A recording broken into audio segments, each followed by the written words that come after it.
She painted walls for strangers, never realizing she was creating her own love story. This is the story of Alara, a muralist who saw the world in vibrant hues and endless possibilities. For her, every blank wall was a canvas, a chance to breathe life and color into the forgotten corners of the city. She poured her heart into every brushstroke, leaving pieces of her soul scattered across brick and plaster. From bustling downtown alleys to quiet suburban fences, her art told stories of hope, dreams, and connection. But her own story remained an unpainted canvas. She believed her purpose was to bring joy to others, to be the artists behind the scenes.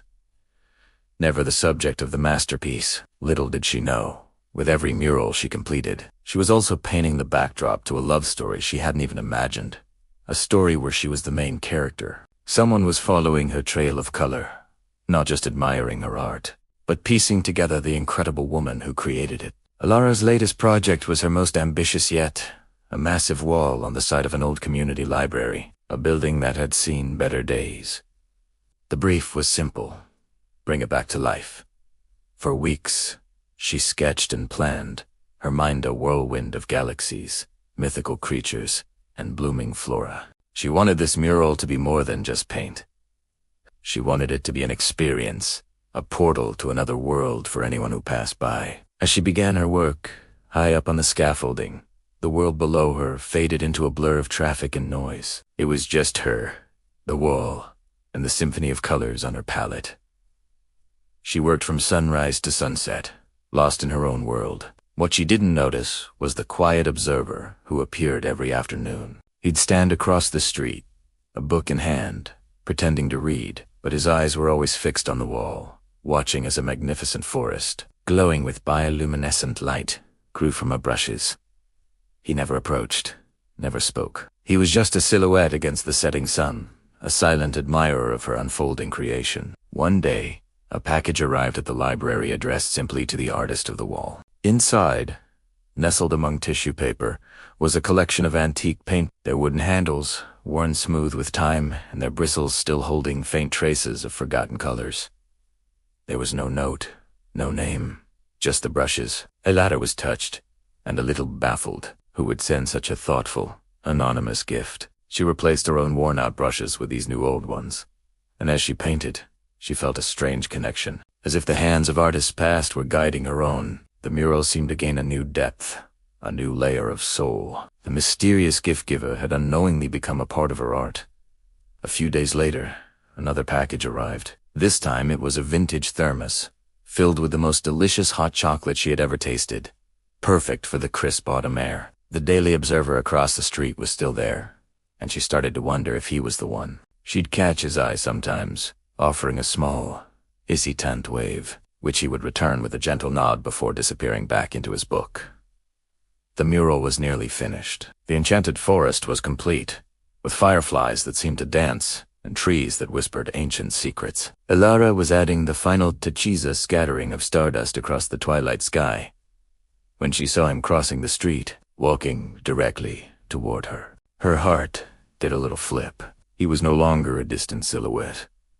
Up close, he had kind eyes and a shy smile. He wasn't holding a book this time. Instead, he carried a small, wrapped frame. "I'm Liam," he said, his voice soft. "I've been watching you work every day. It's breathtaking." Alara blushed, thanking him.